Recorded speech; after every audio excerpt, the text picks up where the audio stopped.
Ancient philosophy talked about an end of time and a transformation of humanity. And while they could tell us about when this might occur, they really didn't underline why it would occur. Now we know why we are facing our imminent extinction on this planet and coming to those prophecies and making them real. And that is this. We base our world on knowledge. Knowledge is power. Lack of knowledge is lack of power. Well, the knowledge that we've been operating with for many centuries, and the last couple hundred years specifically, the new scientific knowledge, is not actually found to be valid today, which means we've been operating from misperceptions, misbeliefs about the world comes from. Well, the idea is very simply this: if you don't understand, if you have a misperception of the world, it can kill you. And so the significance, I'll give a simple example, is that if we had an anorexic person standing right here, and you and I looked at this anorexic person, we say, well, this person's near death, skin and bones. And we should ask them, what do they see when they look in the mirror? They say, well, I look in the mirror, I see this overweight, bloated person. And so they have a misperception. And what does the misperception lead to? It causes their brain to send chemistry to their body to reduce more weight. And because of a misperception, they're going to kill themselves. There was nothing wrong with their biology, it was their perceptions that were wrong. Well, we have three misperceptions that are causing our extinction. One is the belief that the material realm is all there is and all that matters, so that matter is all that matters. Two is the belief that genes control our lives, which make us victims because we didn't pick the genes that can't change them and they have power over us. And the third one is an extension of Darwinian belief that says that the world is based on a struggle for survival. We all know about the rat race. And why is it a rat race? Because our fundamental belief is that if you don't go out there and fight to stay alive, you'll be trampled and killed. And so we see a world based on this Darwinian world, a nightmare of a struggle for survival, which involves war and competition and gouging each other, for each one climbing up on the back of another to stay alive. What's wrong with these perceptions? Well, number one, the belief that matters is all that matters. That's a Newtonian belief. Quantum physics has come in and said, boy, did you make a mistake on that. It's not the physical matter that's most important, it's the invisible stuff you can't see, because it's the invisible fields, the energy fields, that shape matter in the same way that a magnet can cause the shaping of iron filings. So if you look at the structure of what's going on in here and blame it on the structure, no, you missed it. It's based on the invisible. But the biggest part of contribution to that invisible from us is our mind. Our minds are shaping the world. So whatever we believe is like a magnetic field that shapes our biology and our life to conform to the belief. So it says, wow, if that's true, then all of a sudden we should put more emphasis on the mind than on the body part. And that if we change our beliefs, then we can save our world. Myth number two was that genes control us, the belief of a victim. Again, cancer's in my family, what can I do about it? Might as well enjoy my life now. And all of a sudden we become irresponsible. Why? Because I said, well, if I can't control it, why do I care? And then irresponsible nature leads us to the extinction as well. The new science says, no, genes don't control your life, your mind controls your life. That your mind, acting through a new thing called epigenetic control, a new mechanism by which the environment or the perception of the environment controls our genetics, is what controls our heredity. And all of a sudden it says, well, then it means if you change your mind or your perception, then you change your biology. And the answer is absolutely. So you're a master of your life rather than a victim. And the third one that says, get all the matter you can, take it from the earth, rape the planet, gather it all in your yard because that's a measure of your success. Turns out No, it's not. And the competition you use to gather all this matter is actually now found to be destructive, because evolution is based on a cooperation. When we look into the biosphere, it's all a balanced, harmonious community except for us, because our belief says it's a struggle. The plants and the animals behind me, they look at it as this is a garden for them. We're the only ones that are out of the garden by a misperception. Since perception controls life and misperceptions can kill you, then you recognize the fundamental misperceptions on which we base our civilization are the destructive elements leading to our extinction. And when the new beliefs come into the public, civilization will take a radical turn and move off into a new situation of thriving and harmony and holism. That's the dimension that we're going to. This is the end of the civilization of the old beliefs and the transition into the new one. It's really interesting when we look at the world right now. It's in crisis, and that really promotes a lot of fear, which then creates a worse situation, because then we get into protection, shut ourselves down. So I think we should look at what's really going on in a different understanding. Cells are like people, and you have 50 trillion cells in you, so you have 50 trillion citizens, people inside of you. But imagine you were inside a caterpillar, and you were in there with millions and millions of other cells, and all the cells have jobs: digestion, respiration, muscle cells doing their thing. Everybody's got a job.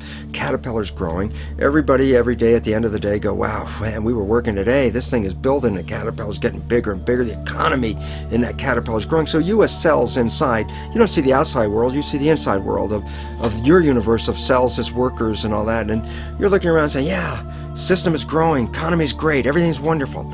Then there's a point where the caterpillar reaches a certain size and things start to slow down. And all of a sudden when things start to slow down, there's like more cells than necessary for the jobs. Cells start getting laid off. Actually, what's happened. And many cells in this fear state actually commit suicide, which in biology is called apoptosis. They actually commit suicide because they look around going, oh, this thing's falling apart. Everybody's losing their work. That seems like it's coming to an end. And while everybody's in that panic fear, there are other individual cells in there that are not panicked. These other cells, genetically identical, but have a different vision. And they're called imaginal cells. That's the name of them. And these imaginal cells, they're in the midst of all this falling apart of their civilization, are looking and say, there's something better and more beautiful in front of us. They're the ones that create the butterfly. So from the same population that's going down with the caterpillar, many of these imaginal cells, which are the equivalent of cultural creatives, have a new vision for the civilization, saying, wait, restructure this thing. We can restructure this. We can make something far better. What's happening in the world today is the end of the caterpillar. And the imaginal cells are making themselves known with new ideas, new visions, and new ways out, because there is a far better way out. It's not the end at all.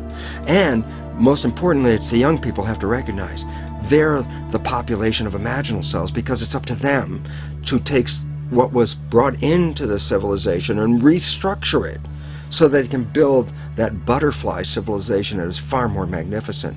So rather than looking at fear, right now, look at this as the moment of opportunity, because there's something so much better on the horizon, but we can only get there by eliminating the structure as it is now, because the structure as it is now is providing for our extinction.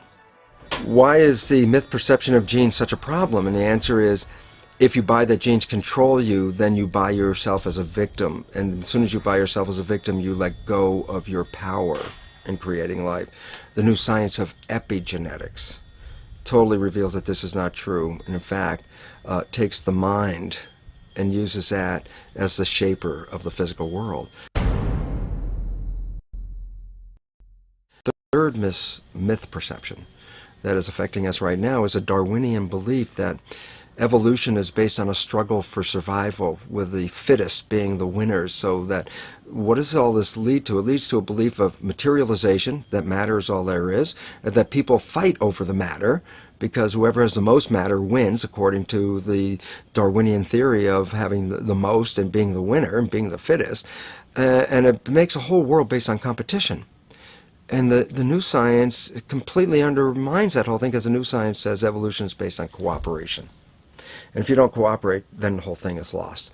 What we're seeing right now is, with all the competition of each other destroying each other, wars, competing for material existence, raping the planet and tearing it apart to get some pieces of it to hold in your hands and say you won the game. Every one of those moves is destructive, not just of the planet, but of human civilization, because human civilization will thrive with cooperation and will die with competition. And we're caught up in these three old beliefs, these three old myths, as being truth. And if you operate from these truths, then you end up with the extinction that lies before us.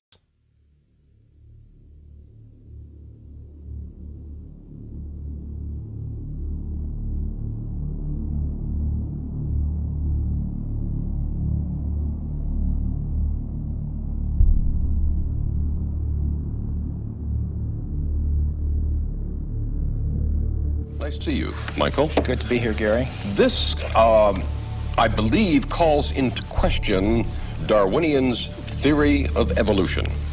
Is that correct? Yes, Gary. Essentially, that theory says that human beings like us have been around for about 100,000 years. Before that, you would have had only ape-man-like creatures. Before that, apes and monkeys. What we found, however, when we looked into the entire history of archaeology, my co-author and I did 8 years of research. We looked at every archaeological discovery that's ever been made, and what we found is that there are hundreds of such discoveries that indicate human beings like ourselves have been around for literally millions of years. We had to do 8 years of research, translate papers from German, Russian. You referred to in India the Vedic literature? Well, yes. I was saying in the beginning that we do take our inspiration from these ancient Sanskrit writings of India. They're collectively called the Vedas. Among them are the Puranas. Purana is a Sanskrit word. It means history. Now, these histories tell of human civilizations on this planet going back millions of years. How do we know those are accurate? Well, that was our question too. Richard Thompson and I, we thought, well, if there's any accuracy to those statements, there must be some factual evidence to back them up. Now, when we looked in the current textbooks, of course, we didn't find any such evidence, but we thought, well, let's look a little bit further. And as I said, that led to an 8-year research program where we investigated every archaeological discovery ever made. And what we found is that, practically speaking, archaeologists and anthropologists have buried almost as much evidence as they've dug up. In other words... Or perhaps overlooked, cast aside? Well, yes, cast aside.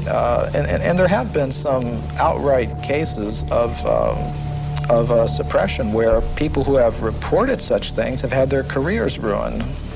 We should never, I don't think, be afraid to investigate opposing points of view.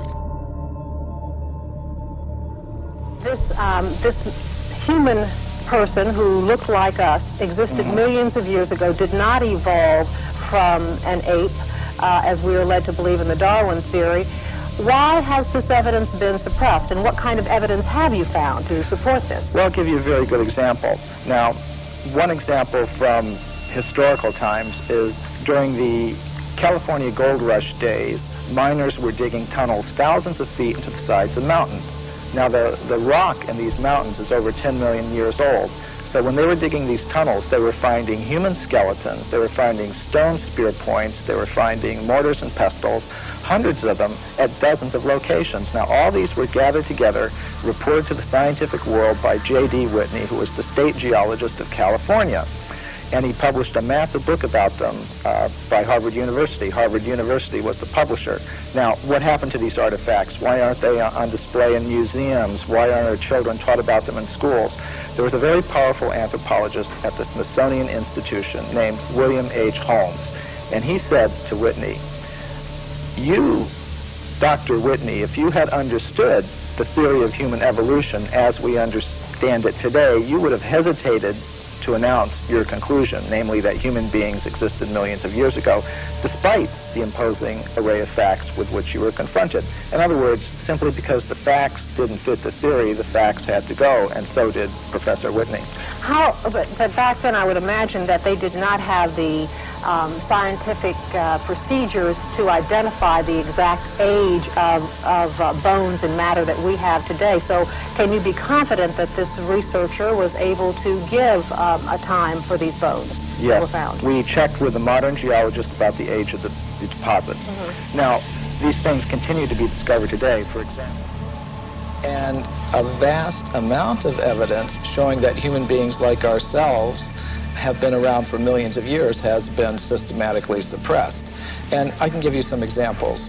For example, in 1979, Mary Leakey, who's one of the most famous archaeologists of this century, discovered in Africa completely modern human footprints, no different from the footprints that you or I would make on a beach today.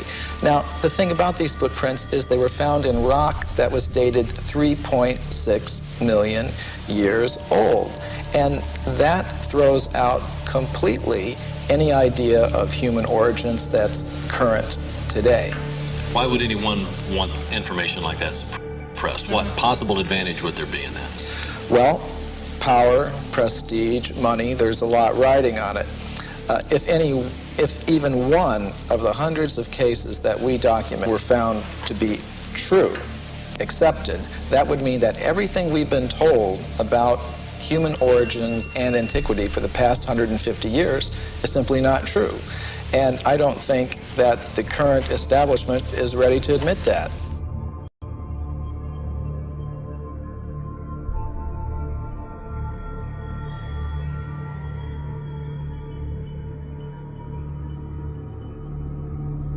I think that scientists find it harder in some ways than many other people, you see, than some other people, because there's still a strong commitment, even perhaps partly unconscious, to the old atomistic worldview. So what you're saying is that science has shown us something that scientists do not want to see. Well, they become so used to the way of seeing it that they don't want to change it. You see, they feel uncomfortable about changing it, and they feel there's no reason to change it. Many of them, they say, well, we're doing so well now, why should we change it? In one sense, it looks as if we're doing very well, you see, but if you look at the broader view, it looks very dangerous.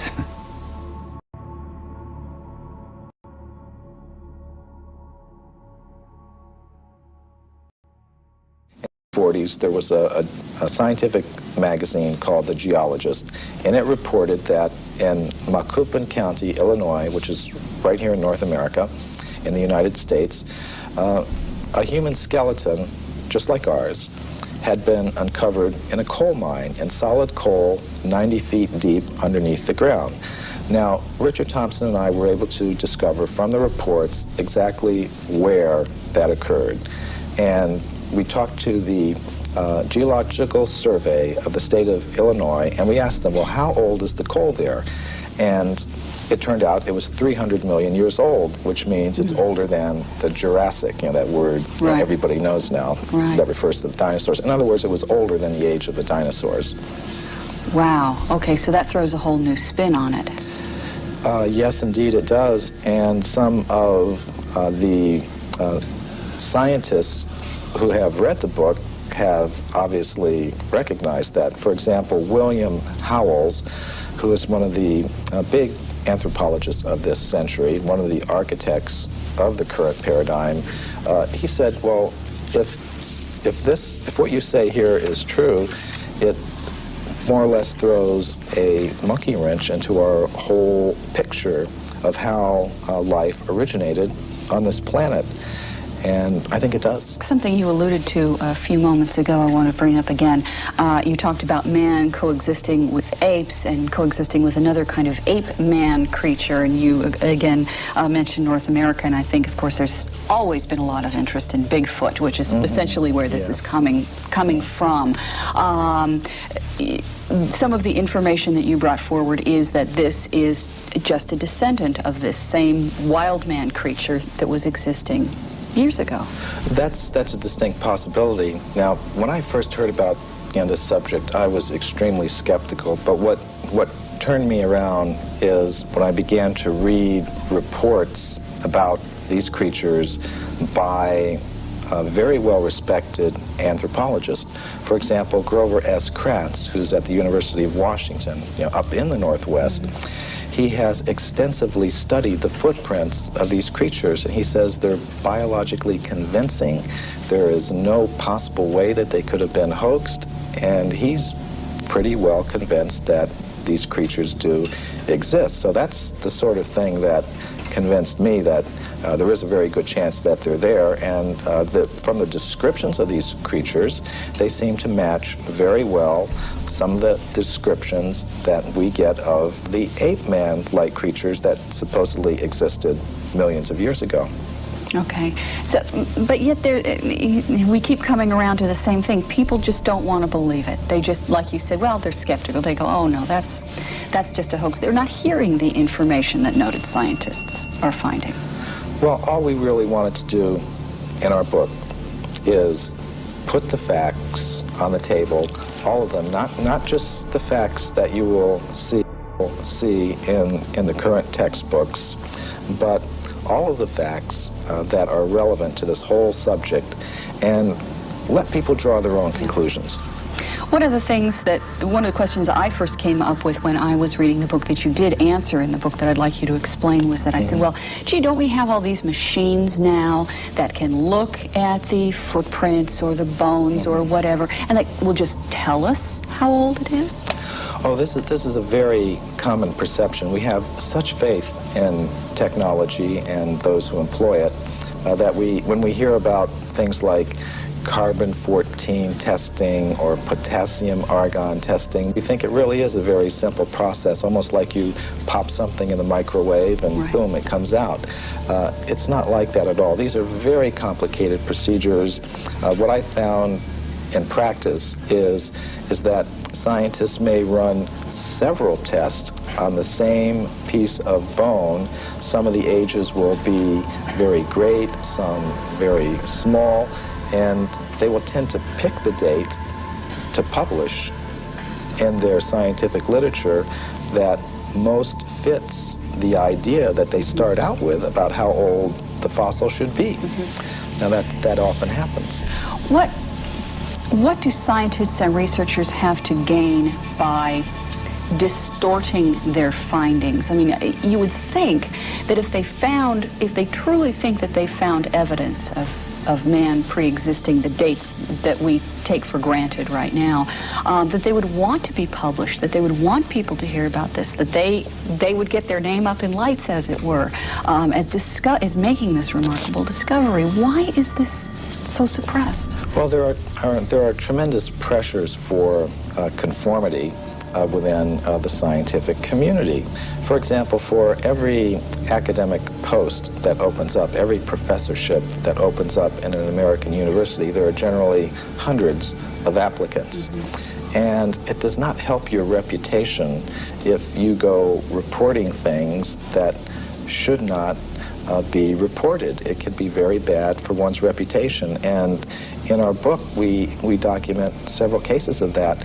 For example, Virginia Steen McIntyre. She's a geologist who I personally know. She lives in Colorado now. She went to Mexico in the 1970s, and she was a geologist with the U.S. Geological Survey. She dated a site there where some human artifacts had been found at 300,000 years. All her test results showed that that was the age of that site. But because that went against the dominant idea that human beings have only been in North America for 30,000 years, she said she was not able to get the report published. She was labeled a publicity seeker and a maverick in her community of scholars, and she said she eventually lost a professorship that she held at an American university because of this, and hasn't been able to work as a geologist since. Now, this is not the normal picture that we have of how science works, but unfortunately, these are the sorts of things that can happen, and these are the sorts of pressures that can be applied in order to keep a certain view intact. So what do people need to do now? They apparently, we need the public to open their minds up a little bit more to alternative ideas to what we've been taught? Well, I think one thing we need to do is develop a little bit more of a healthy skepticism towards pronouncements from spokespersons from the scientific community. Just as we've learned not to accept without question every pronouncement that may come from the press secretary of a politician or the public relations office of a corporation. We may want to dig a little further, keep an open mind, have some healthy skepticism, and I think perhaps we've placed spokespersons from the scientific community on a little bit of a pedestal, and we may need to give them the same sort of treatment that we would give to spokespersons from other groups in society. Let's just put the facts on the table and look at them and see how they've been dealt with. It shouldn't matter, what your motive is. It's like bowling. If you bowl a strike, who cares if you're doing it for this reason or another?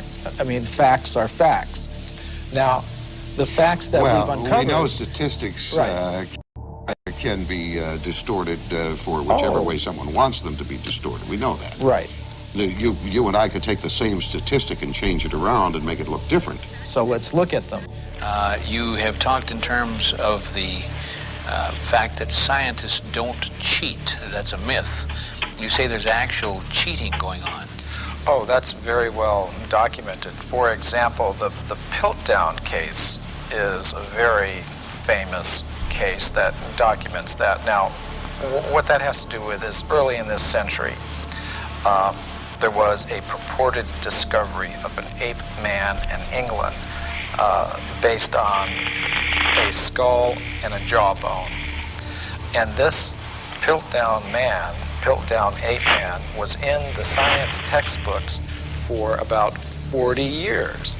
And then suddenly it was revealed that the British Museum had tested these fossils and determined that it was a very elaborate hoax.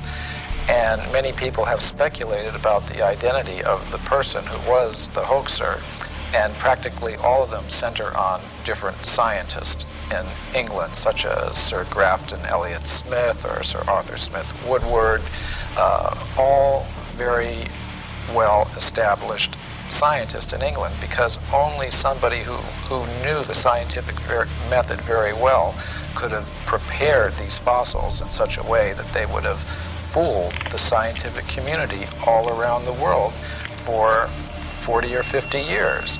So some scientist who wanted to perhaps give some evidence in favor of evolution, because there's not very much of it, invented this ape man, and in a very sophisticated way cheated, literally. And this is admitted by the scientists themselves. And there are more examples I could give. Evidence that goes against human elevation or evolution is reported only by crackpots. Now this is one of the standard techniques that the scientific community tries to use against anybody that reports something that goes against their ideas. They try to label them in a derogatory way without actually discussing the facts. And I think we've all had experience of that.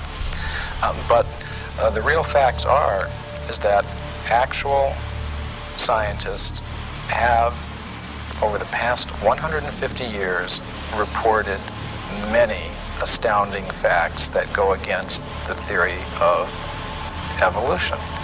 And the present scientific community doesn't want people to know that.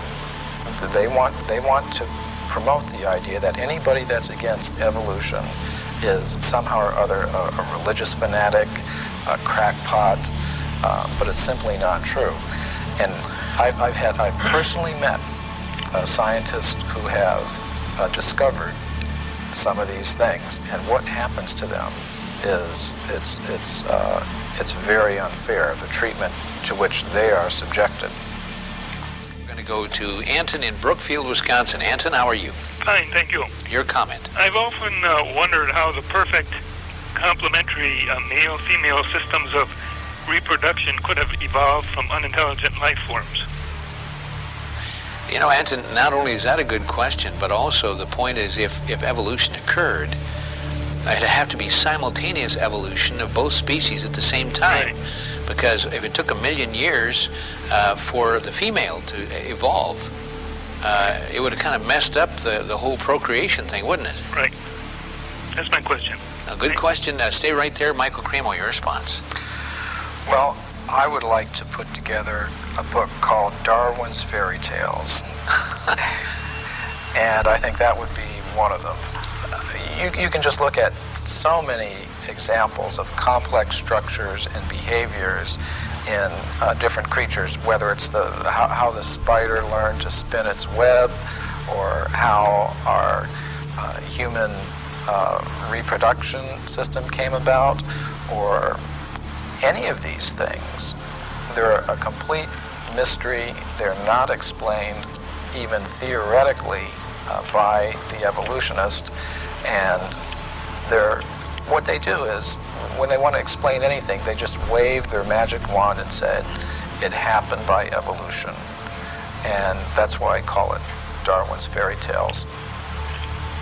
If you were to predict what archaeologists might find, you would say, well, they would tend to find a very bewildering mixture of anatomically modern human fossils, ape-man-like fossils, crude stone tools, articles indicative of a higher level of culture, all sort of mixed up and going back, hundreds of millions of years. Mm-hmm. I think you might also predict that given the biases of investigators towards a linear progressive idea of time, with things beginning in a very simple state and progressing in a linear fashion to a more advanced state, that they might edit that record to conform to their linear progressive biases.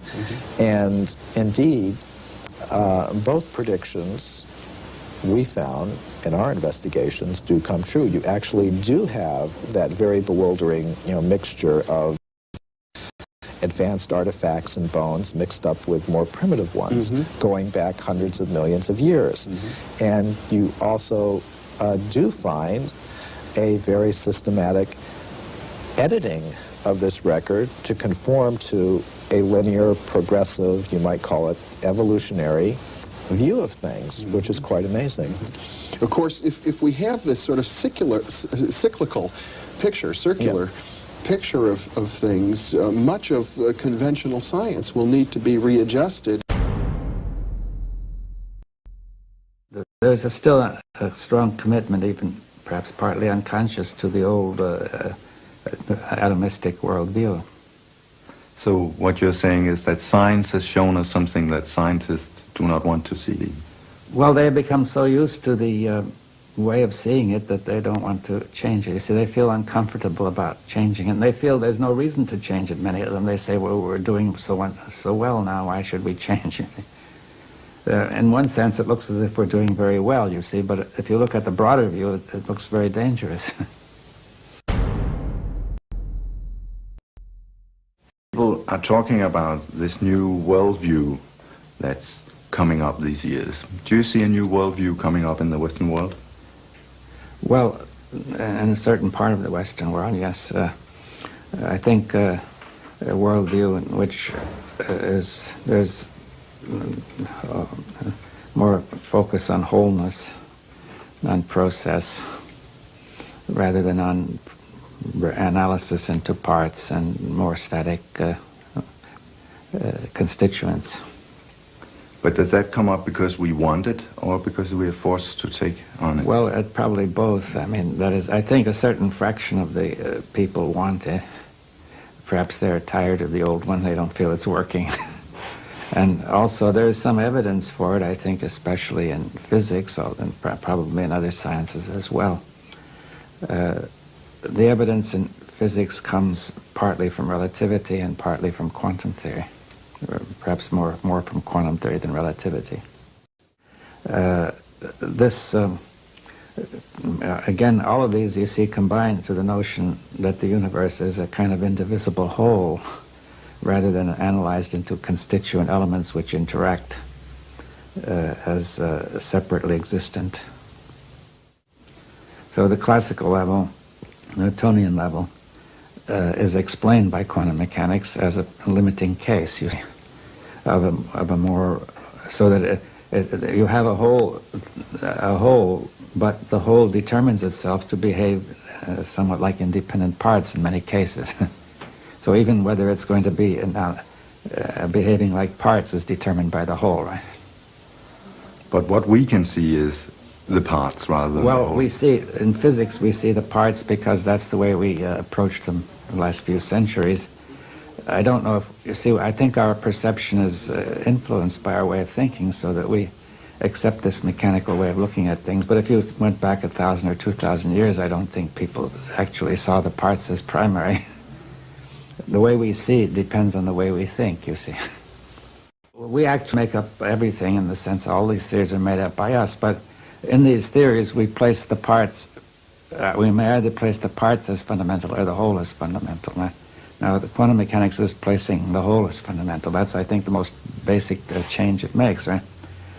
Finally, every theory is made up by us, and we are going to see whether we can apply it coherently to reality. You see that I think we could make an infinity of different kinds of theories, and some of them would be more coherent than others, you see. For example, if somebody is said to be mentally disturbed, he has another theory which we think is incoherent, but to him it looks coherent, right?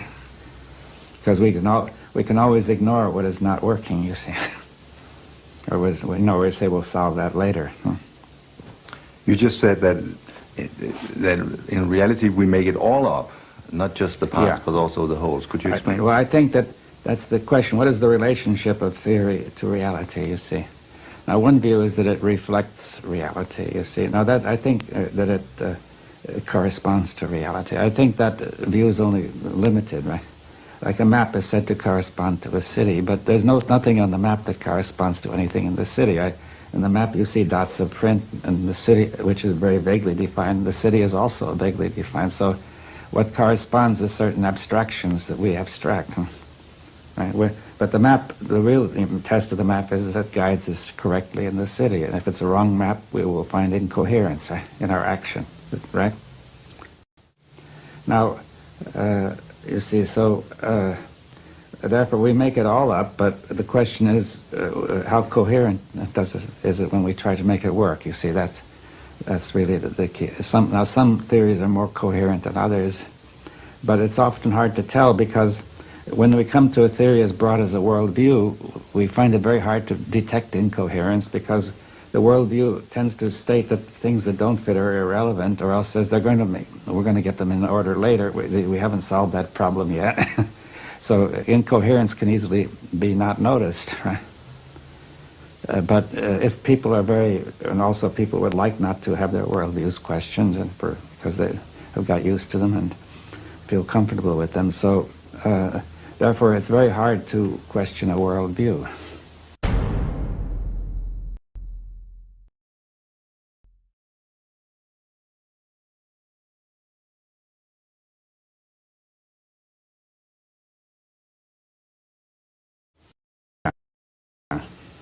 And in effect, you are questioning the whole Western worldview. Yes, well, yes, I think even all the worldviews need to be questioned, the Eastern and the Western. See, the West has, in a sense, implicitly questioned the Eastern worldview. Every worldview, I think, is limited. But I think the Western worldview, its limits have not been seen. And we need to go to a broader view, not necessarily back to the Eastern, though it may include some of the Eastern. But I think we need a kind of dialogue of these worldviews to go to something beyond, right? Where do you see the limits of the Western worldview?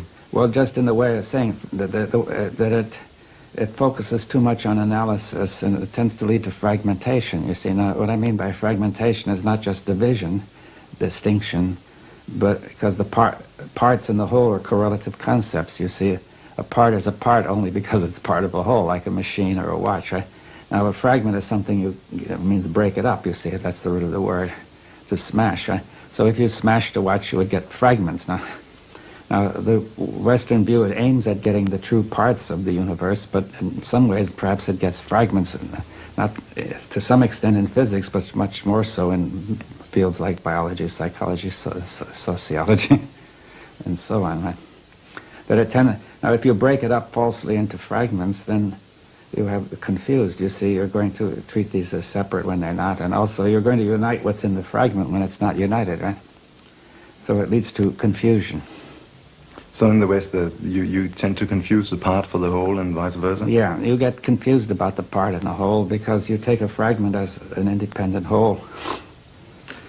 But if you take the true whole that includes everything, it would also include you and include your perception of the whole. Yes. So could you ever tell me your way of perceiving the whole to anyone else?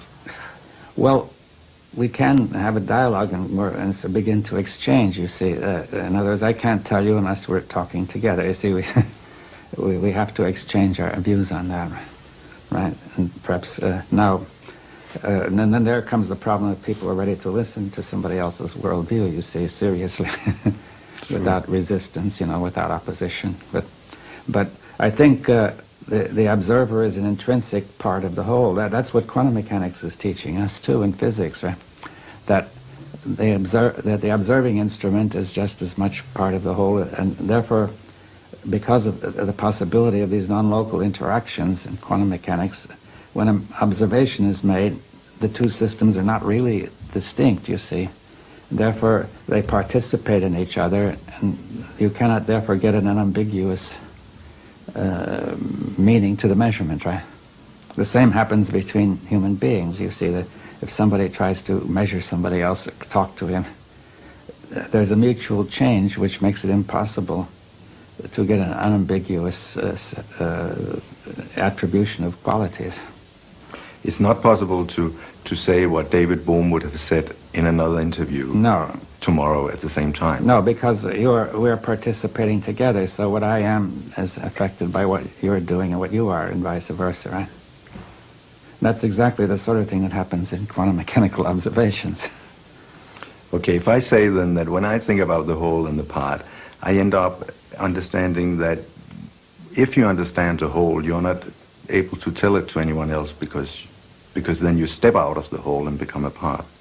Well, I think there's a kind of communication. See, this is the point about having a different worldview. There is a kind of communication that does not begin by denying wholeness, you see. You see, if we say, here am I and here are you, and then we have already divided it, right? But perhaps we could communicate in the spirit of the whole without assuming that division, right? See, we're not trying to tell, that means I'm not trying to tell you what I think, or you not trying to tell me, but rather together we are trying to discover how we're going to think together. Do you see the difference?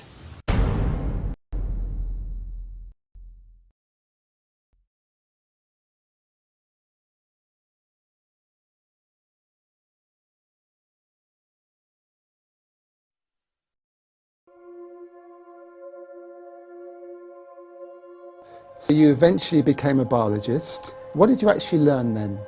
Well, it was interesting because I became a biologist, a developmental cellular biologist. I'm working on cells, of course, and in my graduate work I was cloning stem cells. And it's interesting because a lot of people think stem cells are something brand new that just came into this world recently, and the fact was I was cloning stem cells back in 1967, 40 years ago.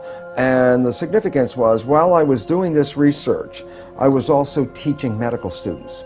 So I was teaching medical students the foundation of how cells work, the conventional story out of the textbook, genes control life, what we call the genetic determinism, the belief that genes control your traits, behavior, your physical characteristics, etc. And what my research revealed when I was studying the stem cells was this, very profound. I put one stem cell in a petri dish all by itself, and it would divide every 10 to 12 hours. So it'd be 2, 4, 8, 16 cells, 32 cells. After about 2 weeks, I have thousands of cells in the petri dish, but what was unique? They were all genetically identical. But then I did the experiment. The experiment was to take some cells out of the dish and put them into a separate dish with a different environment. Okay. And so the environment is the culture medium, but the culture medium to cells is like the world that we live in. It's got the air, the water, the food, all the things in it. So I take the cells out of my stem cell dish, put them in a separate dish with a different environment, and the cells form muscle. But then I went back to the same dish with genetically identical cells in it and took some cells out and put them in a different environment, and they form bone. And then I went back to the same dish with genetically identical cells and put them in a third petri dish with a different environment, and they form fat cells. And there I was confronted with this reality. All the cells are genetically identical, but they had different fate: fat, muscle, bone. And I said, simple question, what controls the fate of cells? And the answer is the environment. It was the only thing that was different because they were all genetically identical. So I started to really say, oh my goodness, here I am teaching genes control life to the medical students, and yet the cells were revealing to me that, hey, they all had the same genes, but it was the environment that I put them in. And so the environment controlled their life. And a very simple experiment that is very profound for us today is, if I took my dish with plastic petri dish with cells in it and moved it from a healthy environment to a less than healthy environment, the cells get sick. And if I were a doctor of cells, you might say, well, what kind of drugs would you give these cells? And it turns out, no, you don't give the cells any drugs. You just take the dish from the bad environment, put it back into a good environment, and the cells will innately, naturally come back to health again. So how did this realization impact you at the time? Because you were teaching something completely different. Yes. You did this experiment and you realized what you were teaching wasn't the full truth. Oh, absolutely. And then I had a problem with my colleagues because, first of all, they doubted my work, and then I brought them into the experiments and I had them observe them, watch them, and they all said, wow, yeah, the environment controls the cells. But they wanted to marginalize it, so they would say, oh, that's an exception or an anomaly because we're teaching genetic control. It didn't fit the story.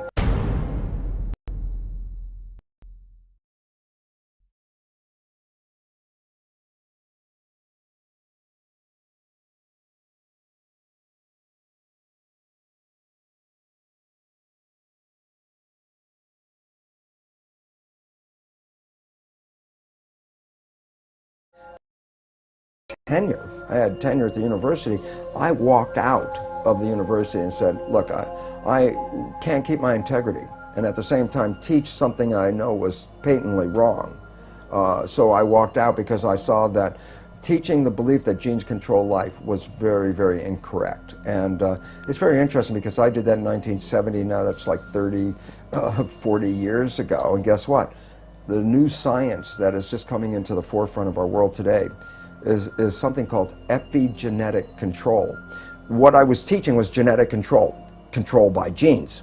The new science, which is now coming around, is called epigenetic control. And what that means, you understand the prefix epi means above. So you say epidermis, that means the layer above the dermis, skin.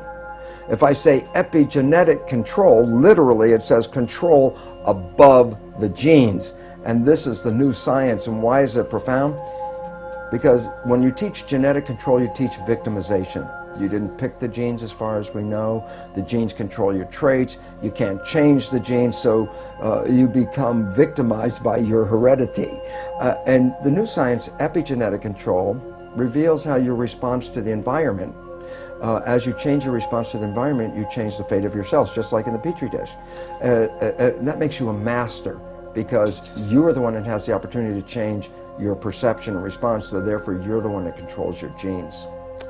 But it took you some time, didn't it, to actually incorporate that in your life? Because I know in the Biology of Belief, your book, you talk about you went through a very unhappy period. Yes. Your father was dying of cancer. You had a very messy divorce from your first wife, and you weren't happy. And you thought at that point that actually your genes did influence, and you had unhappy genes. And it took you some time to actually realize that in your life you could change things. Yeah, it was very interesting because, again, I was still coming from the programs of my own deep beliefs, which I got from childhood on, about genetic control. And yet, it was funny because I was at that point also going out and beginning to talk to people about this new science, about if you understand what I'm talking about, you can create this fabulous life. And it was fun because in the beginning I would try to get people together and I'd tell them, you can create this fabulous life, and they'd sit at me and look and go, you know, Lipton, for a guy who says you can create a life with this stuff, your life doesn't look that good. And essentially, I almost said, unfortunately, I didn't say the words, but I essentially said, well, do as I say, not as I do. And that was the opening point that said, oh my God, I can't just talk about the academics of the new science. To make it work, you actually have to apply the principles of the new science.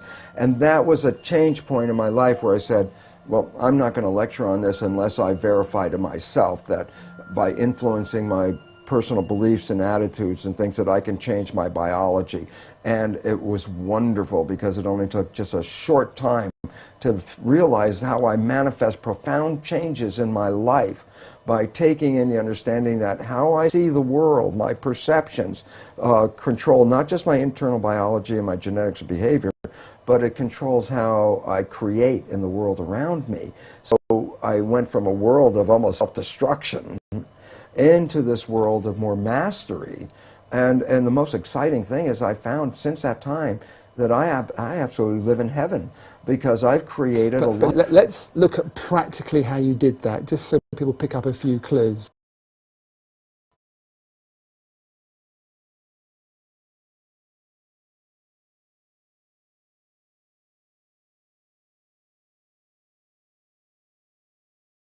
Okay. The work showed that your mind's perception of the world changes your biology, the chemistry of your body, which changes your cells. And I said, okay, so if you control how your mind operates, then you can control your chemistry. But then here's where the problem comes from. There's two parts to the mind.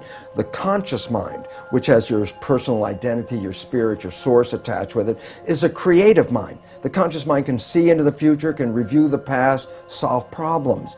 The subconscious mind, the other mind, is more of a habit mind. That's when you learn how to do something, and once you learn how to do it, you don't have to think about it, it's automatic. Well, most of us walk around in the world thinking that we're running our lives with our creative mind. And I'd say, Emmett, what do you want out of your life? And you would say, oh, I want to be healthy, I want to have great relationships, and then you try to say, I'm running my life with these beliefs.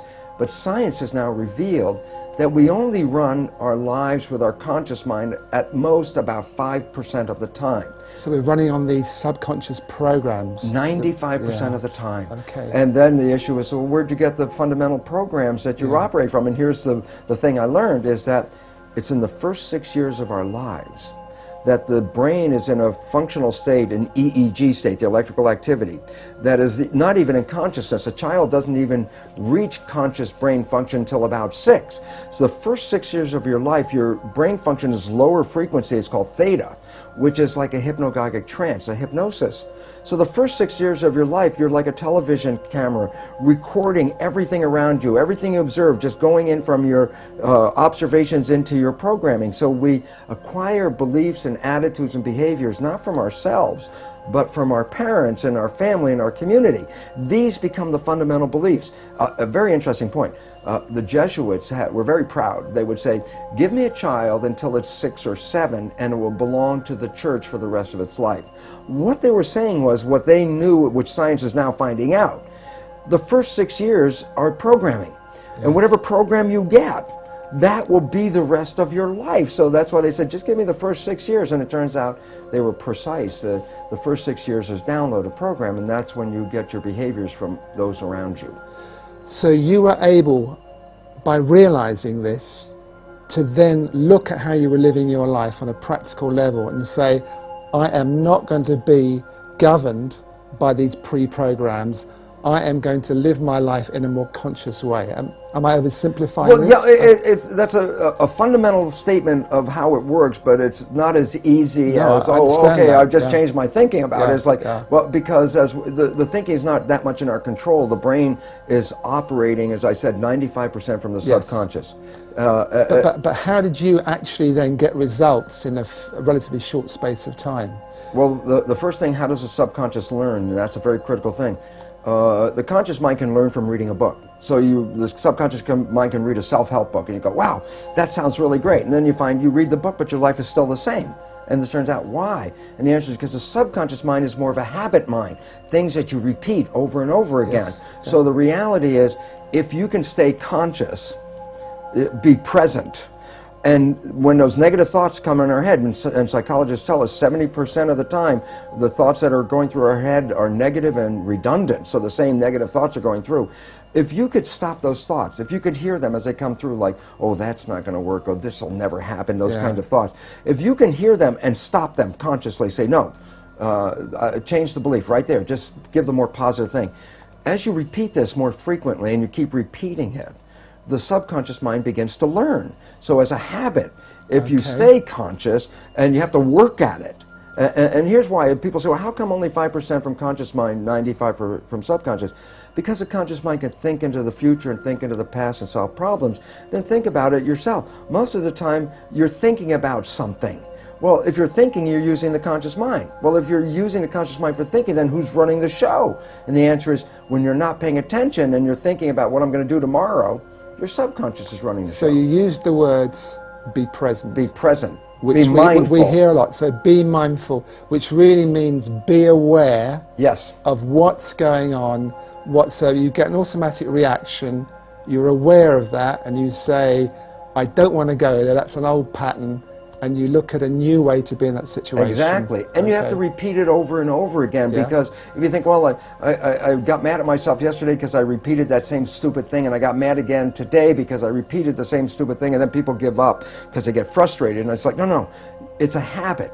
So you have to every day, but ultimately you can repeat it. Yet there are, fortunately now, very many new healing modalities that can help you rewrite the subconscious beliefs much faster. So I get very excited because some of this may take work for people, because you have to really be present, and yet we're so bombarded with information and our lives are so busy that our conscious mind is almost always wandering, trying to resolve issues and problems and things we have to work out, which then means the subconscious mind is running the show.